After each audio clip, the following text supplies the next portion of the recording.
Bismillahirrahmanirrahim. Assalamualaikum warahmatullahi wabarakatuh. Alhamdulillahi rabbil alamin. Wabihi nasta'in ala umuri dunya waddin. Wassalatu wassalamu ala asrafil anbiya'i wal mursalin. Wa ala alihi wa sahbihi ajma'in. Amma ba'du. Pertama-tama, izinkan saya memperkenalkan diri. Saya Muhammad Muklis Kolbun Salim dengan NIM 231210009 dari Prodi Pendidikan Agama Islam Fakultas Tarbiyah dan Keguruan semester 4 kelas A. Alasan saya untuk membuat video ini yakni untuk memenuhi tugas dari salah satu mata kuliah yakni pengembangan kurikulum yang diampu oleh dosen Ibu Dr. Helna Nelis MPD sebagai dosen pengampu mata kuliah pengembangan kurikulum. Saya dari kelompok 6 ingin menjelaskan salah satu silabus dari MK pengembangan kurikulum, yakni mengenai pengembangan komponen strategi dalam kurikulum. Nah, pertama-tama kita harus mengetahui apa itu pengertian strategi pembelajaran.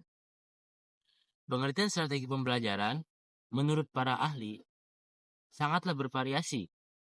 Tetapi umumnya pengertian pembelajaran adalah merujuk pada rencana atau pendekatan yang digunakan untuk mencapai tujuan pembelajaran.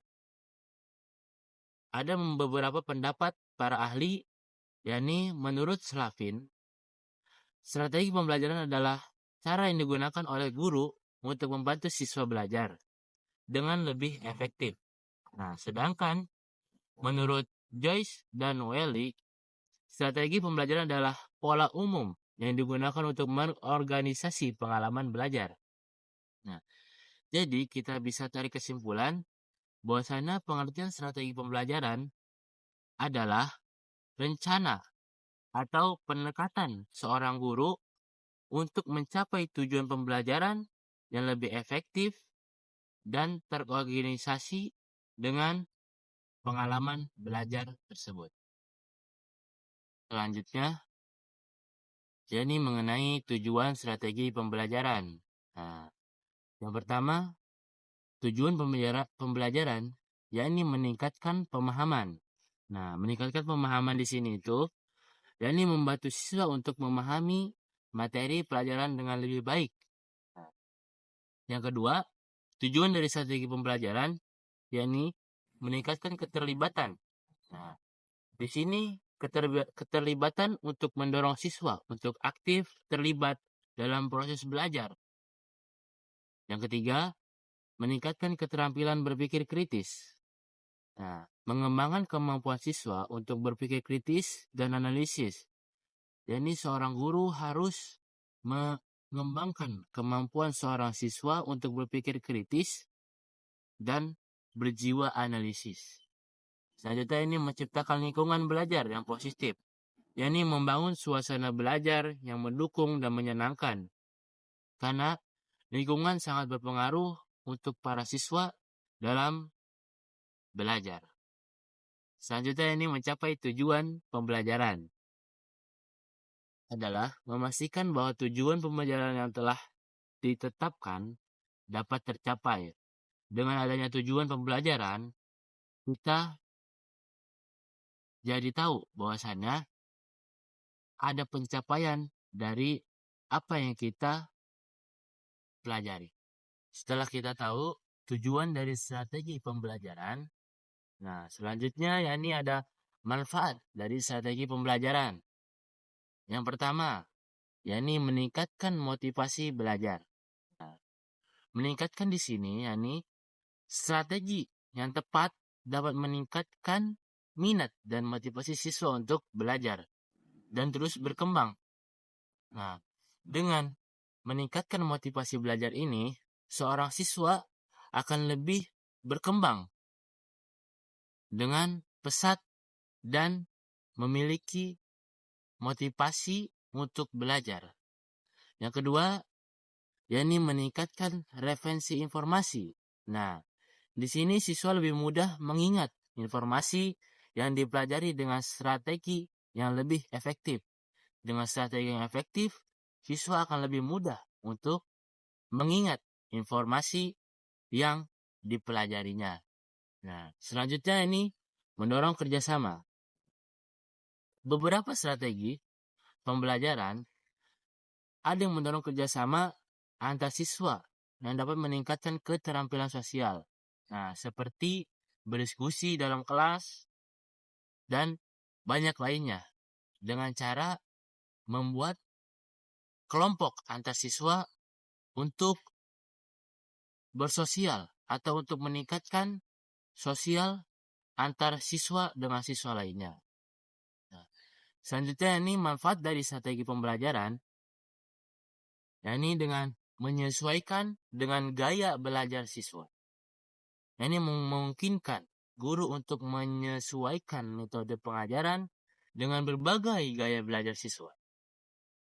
Ada yang ingin kelompok misalnya. Nah, berarti kita harus menerapkan kelompok, sistem belajar kelompok. Nah, seperti tadi poin sebelumnya ini mendorong kerjasama. Itu merupakan strategi dalam pembelajaran untuk meningkatkan perkembangan seorang siswa. Selanjutnya, poin terakhir dari manfaat strategi pembelajaran, yakni meningkatkan hasil belajar seorang siswa. Nah, strategi yang baik dapat berkontribusi pada peningkatan hasil belajar seorang siswa. Selanjutnya, ada ciri-ciri strategi pembelajaran. Nah, poin pertama, yakni berorientasi pada siswa. Di sini berorientasi pada siswa ini yakni berfokus pada kebutuhan dan karakteristik seorang siswa. Jadi, strategi pembelajaran ini harus berfokus pada karakteristik siswa tersebut. Poin kedua yakni ada fleksibel. Fleksibel adalah dapat disesuaikan dengan konteks dan situasi pembelajaran yang berbeda. Nah, di sini fleksibel di sini yakni strategi tersebut harus disesuaikan dengan situasi pembelajaran atau mood dari seorang siswa tersebut. Selanjutnya, poin ketiga yakni interaktif. Yakni mendorong interaksi antara siswa, guru, dan materi pembelajaran. Yakni adanya interaktif seorang guru seperti tanya jawab oleh siswa atau guru kepada siswa, dan serunya atau memunculkan materi-materi pembelajaran yang menyenangkan untuk para siswa. Selanjutnya ini berbasis tujuan. Nah, ciri-ciri dari strategi pembelajaran adalah mengandung tujuan atau memiliki tujuan yang jelas dan terukur. Selanjutnya, yang terakhir, yakni poin yang terakhir, yakni menggunakan berbagai metode. Nah, di sini mengintegrasikan sebagai metode dan teknik pembelajaran. Jadi, nanti akan dijelaskan lebih terperinci pada slide berikutnya. Bahwasanya di sini metode di sini yakni untuk mempermudah siswa untuk menangkap atau mempermudah seorang guru untuk menyampaikan materi-materi pembelajaran. Nah, kita lanjut ke pembahasan selanjutnya, yakni macam-macam strategi pembelajaran. Nah, menurut para ahli, macam-macam strategi pembelajaran ini sangat bervariasi. Nah, pertama, strategi pembelajaran yang kooperatif. Nah, di sini, strategi pembelajaran kooperatif menurut Johnson adalah strategi yang melibatkan siswa bekerja dalam kelompok untuk mencapai tujuan bersama. Nah, selanjutnya ini strategi pembelajaran berbasis masalah atau problem-based learning. Yakni menurut Burroughs, Strategi ini melibatkan siswa dalam memecahkan masalah nyata sebagai cara untuk belajar dan untuk mengintrospeksikan pembelajaran tersebut. Selanjutnya ada strategi pembelajaran inquiry. Menurut Dewey, strategi ini mendorong siswa untuk bertanya dan mencari jawaban melalui eksplorasi dan penyelidikan. Jadi pada pembelajaran inquiry ini, siswa akan lebih condong lebih efektif, lebih aktif dibanding seorang guru. Karena peran siswa di sini yakni untuk selalu bertanya dan bereksplorasi dengan membaca buku atau mencari tahu apa yang telah dipelajari. Selanjutnya ada strategi pembelajaran diferensiasi. Nah, strategi ini menurut Tom Linson, strategi ini menyesuaikan pengajaran dengan kebutuhan dan kemampuan individu siswa. Nah, untuk strategi pembelajaran diferensiasi ini lebih ke mengutamakan pengajaran dengan kebutuhan individu atau masing-masing siswa. Nah, yang terakhir ada strategi pembelajaran aktif. Menurut Bonwell dan Eison, strategi ini melibatkan siswa secara aktif dalam proses belajar, bukan hanya sebagai penekar pasif. Nah, ini sudah kita lakukan atau kita terapkan pada kurikulum Merdeka, yakni bahwasannya siswa akan lebih aktif dibanding guru. Aktif di sini siswa, yakni mencari tahu atau mengeksplor materi. Nah, setelah kita mengetahui pengertian dari strategi pembelajaran, macam-macam strategi pembelajaran, dan banyak lainnya, nah selanjutnya kita akan membahas tentang jenis model, strategi, pendekatan, metode, dan media pembelajaran. Yang pertama akan kita bahas yakni mengenai hakikat model. Pengertian dari hakikat model, model pembelajaran adalah kerangka kerja yang digunakan untuk merancang dan melaksanakan proses pembelajaran. Nah, menurut ahli, yakni menurut Arens pada tahun 2012, model pembelajaran adalah cara sistematis untuk merencanakan dan melaksanakan pembelajaran yang dapat membantu siswa dalam mencapai tujuan pembelajaran. Setelah kita mengetahui pengertian dari model, selanjutnya ini macam-macam model. Nah, ini yang pertama, model pembelajaran kooperatif. Nah, sama seperti yang sudah saya jelaskan, ini mengutamakan kerjasama antar siswa. Jadi, dengan model pembelajaran ini, siswa akan lebih memprioritaskan atau lebih meningkatkan kesosialnya kepada antar siswa. Nah, yang kedua ada model pembelajaran inquiry. Nah, ini mengedepankan proses bertanya dan penyelidikan. Nah, di sini pada model ini siswa akan jauh lebih aktif karena siswa akan lebih menggali informasi atau menggali sumber dari apa yang sudah dipelajari.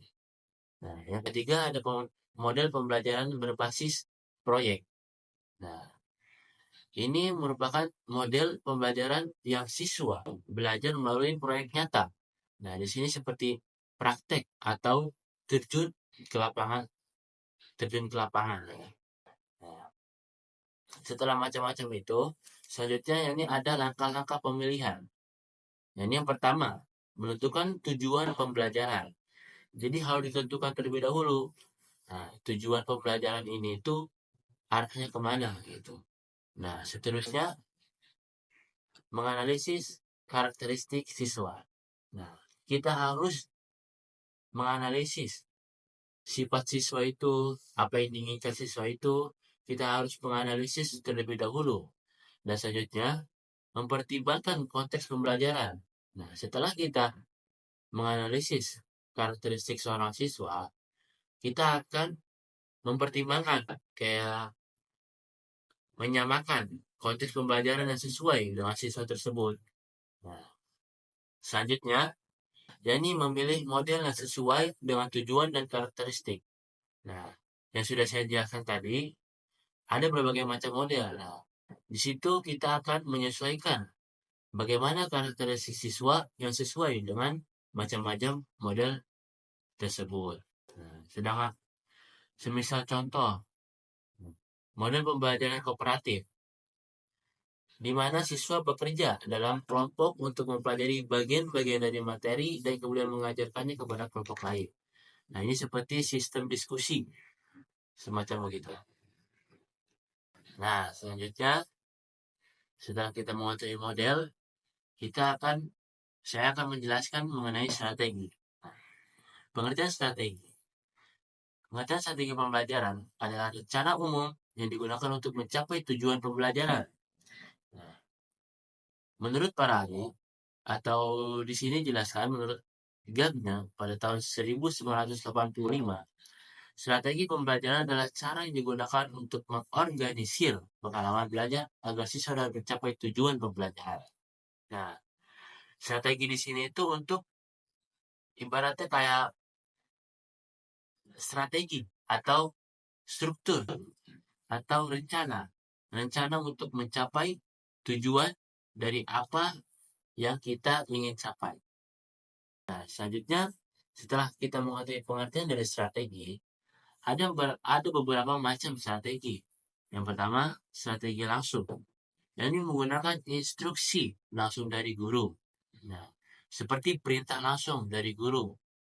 Nah, selanjutnya ini strategi tidak langsung, yakni dengan menggunakan penemuan dan eksplorasi oleh siswa. Nah, ini jauh siswa akan lebih aktif dalam menerapkan strategi tidak langsung ini.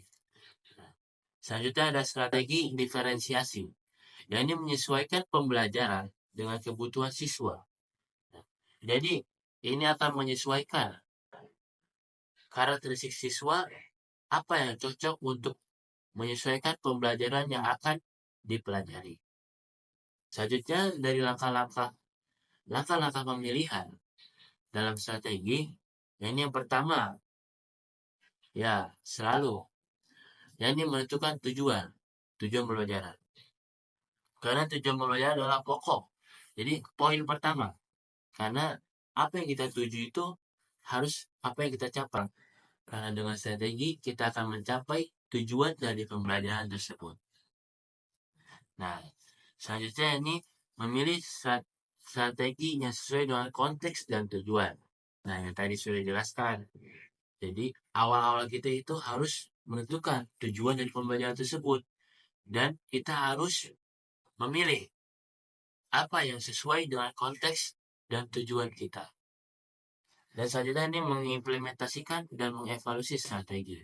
Nah, setelah kita menerapkan strategi dengan konteks dan mencapai tujuan, kita harus mengevaluasi dari strategi tersebut, apa yang harus kita ubah dan apa yang harus kita tingkatkan.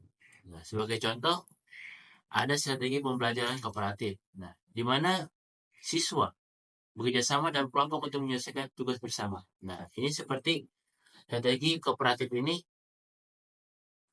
menekankan siswa untuk selalu bekerja sama gitu, dalam menyelesaikan tugas mereka. Nah, selanjutnya setelah kita mengetahui model, terus strategi, nah sekarang poin ketiga yakni pendekatan. Nah, adapun pengertian pendekatan pembelajaran adalah cara pandang atau perspektif yang digunakan dalam proses pembelajaran. Itu menurut Joyce dan Well pada tahun 2000. Nah, pendekatan pembelajaran adalah cara yang digunakan untuk memahami dan mengorganisir pengalaman belajar. Macam-macam pendekatan. Yang pertama, ada pendekatan kontekstual. Ini mengaitkan pembelajaran dengan konteks nyata atau konteks sekitar kita. Yang kedua, ada pendekatan konstruktivitas, yaitu siswa membangun pengetahuan melalui pengalaman Nah, seperti tadi, siswa terjun ke lapangan. Nah, itu akan menimbulkan pengalaman yang membangun pengetahuan dari siswa tersebut. Nah, selanjutnya ini pendekatan tematik. Pendekatan tematik adalah mengintegrasikan berbagai mata pelajaran dalam satu tema. Jadi menggabungkan semua mata pelajaran dalam satu tema. Nah, berikutnya langkah-langkah pemilihannya. Ya, ini yang pertama. Poin pertama, selalu menentukan tujuan pembelajaran. Yang kedua, menganalisis konteks dan karakteristik seorang siswa. Yang ketiga, memilih pendekatan yang sesuai dengan karakteristik siswa tersebut. Nah, yang terakhir, mengimplementasikan dan mengevaluasi pendekatan. Nah, sebagai contoh, pendekatan konstruktivitas. Nah, jadi, contoh pendekatan konstruktivitas, yakni di mana siswa diajak untuk menemukan konsep melalui eksperimen dan diskusi. Nah, setelah kita mengetahui pendekatan, selanjutnya kita akan membahas tentang metode. Nah, metode, apa itu metode? Metode pembelajaran adalah cara atau teknik yang digunakan untuk menyampaikan materi pembelajaran. Menurut Dick dan Carey pada tahun 2005, metode pembelajaran adalah langkah-langkah yang diambil untuk mencapai tujuan pembelajaran. Jadi metode adalah langkah-langkah atau step by step untuk mencapai tujuan pembelajaran. Nah, adapun macam-macam metode, yang pertama ada metode ceramah, yakni penyampaian materi secara lisan oleh guru. Nah, ini biasanya lebih mengutamakan guru yang menjelaskan kebanding dengan siswanya. Nah, yang kedua ada metode diskusi, yakni siswa berdiskusi untuk membahas suatu topik. Nah, di sini metode ini siswa akan dibuat kelompok yang diatur oleh guru atau dibagi oleh masing-masing siswa. Nah, ini adalah metode yang siswa akan selalu aktif karena akan selalu memecahkan atau mencari-cari apa yang harus dipelajarinya. Nah, yang ketiga ada metode demonstrasi. Ini menunjukkan cara melakukan sesuatu. Nah, ini dengan cara siswa harus menunjukkan cara melakukan sesuatu dengan benar, dengan fokus ke tujuan pembelajaran. Adapun langkah-langkah pemilihan, yakni yang pertama, menentukan tujuan pembelajaran. Nah, itu harus selalu pada poin pertama. Nah, selanjutnya menganalisis karakter siswa. Terus memilih metode yang sesuai dengan materi dan tujuan. Dan selanjutnya mengimplementasikan dan mengevaluasi metode. Nah, sebagai contoh, metode diskusi. Nah, di mana siswa dibagi dalam kelompok untuk mendiskusikan topik tertentu. Setelah kita mengetahui berbagai jenis, nah, kita selanjutnya membahas tentang media pembelajaran. Nah, pengertian media pembelajaran adalah alat atau sarana yang digunakan untuk menyampaikan materi pembelajaran. Menurut Heinz, pada tahun 2002, media pembelajaran adalah segala sesuatu yang dapat digunakan untuk menyampaikan pesan pembelajaran. Nah, seperti zaman digital sekarang ini, lebih gampang untuk menyediakan media pembelajaran seperti proyektor atau apapun itu. Nah, selanjutnya ada macam media. Yang pertama ada media visual. Nah, media visual ini seperti gambar, poster, dan video. Nah, ini seperti kita membuat PPT dan kita presentasikan. Nah, itu merupakan contoh dari media visual tersebut. Nah, selanjutnya ini media audio. Nah, media audio adalah rekaman suara dan musik. Ini diterapkan oleh kelas-kelas musik atau yang mengutamakan pendengaran gitu, untuk lebih jelasnya. Nah, ya, selanjutnya ini media interaktif. Nah, media interaktif ini software pembelajaran dan aplikasi. Jadi dia ini bersangkutan dengan aplikasi-aplikasi tertentu. Seperti dalam bahasa Inggris ada aplikasi Duolingo. Nah, itu akan mengasah pembelajaran seorang siswa untuk lebih mengerti pembelajaran bahasa Inggris. Nah, selanjutnya dengan langkah-langkah pemilihan, nah ini poin pertama, selalu menentukan tujuan pembelajaran, menganalisis karakteristik siswa, memilih media yang sesuai dengan materi dan metode, dan mengimplementasikan serta mengevaluasi penggunaan media itu sendiri. Nah, sebagai contoh, jadi menggunakan video pembelajaran untuk menjelaskan. Nah, seperti saya sekarang ini, menggunakan video untuk menjelaskan tentang mengenai strategi-strategi atau pengembangan strategi dalam kurikulum.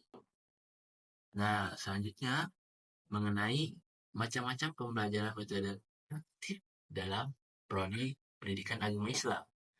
Nah, banyak sekali metode-metode yang digunakan. Saya akan menyebutkan beberapa saja. Yang pertama ada metode diskusi tadi. Nah, yakni siswa atau mahasiswa diajak berdiskusi mengenai topik tertentu dalam pembelajaran PAI. Nah, seperti akidah, ibadah, atau akhlak. Nah, jadi mahasiswa akan diajak untuk membuat kelompok dan berdiskusi mengenai topik-topik tertentu yang bersangkutan dengan prodi pendidikan agama Islam. Nah, tujuan dari metode diskusi ini yakni mengembangkan kemampuan berpikir kritis mahasiswa untuk berkomunikasi dan memahami berbagai perspektif dari apa yang kita cari tahu atau kita cari. Nah, selanjutnya ada metode demonstrasi. Nah, metode demonstrasi ini guru atau dosen atau mahasiswa mempraktikkan ibadah seperti wudhu, sholat, atau cara tayamum, atau yang baru-baru ini Prodi PRI sudah melaksanakan manasik haji. Nah, itu merupakan metode demonstrasi, yakni mempraktekkan ibadah. Nah, salah satunya manasik haji yang kita sudah terapkan. Tujuannya, yakni memberikan pengalaman langsung untuk memperkuat pemahaman konsep ibadah. Nah, jadi bukan hanya materi saja, tapi kita harus langsung terjun langsung atau mempraktekannya langsung. Nah, selanjutnya ini ada metode mind mapping. Nah, biasanya ini akan diterapkan pada pembelajaran sejarah. Mahasiswa akan membuat peta konsep. Nah, untuk menggambarkan hubungan antar topik dalam penjelasan atau sejarah agar lebih mudah. Dengan kita membuat peta konsep, kita akan lebih mudah untuk memahami topik pembelajaran pendidikan agama Islam. Tujuan dari metode mind mapping ini membantu pemahaman menyeluruh dan sistematis terhadap materi. Jadi akan lebih jelas dan akan kita lebih sedikit memahami tentang sejarah atau tentang topik yang berada dalam pembelajaran pendidikan agama Islam. Selesai sudah penyampaian materi yang sudah saya jelaskan tentang mengenai pengembangan komponen strategi dalam kurikulum.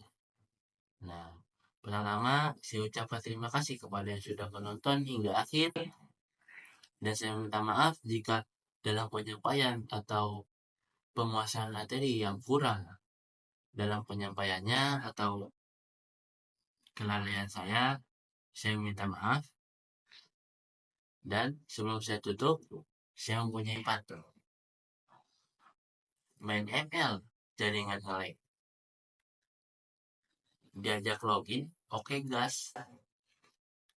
Jangan lupa kalian semua like, dan jangan lupa kalian subscribe guys. Bila taufiq wal hidayah. Wassalamualaikum warahmatullahi wabarakatuh.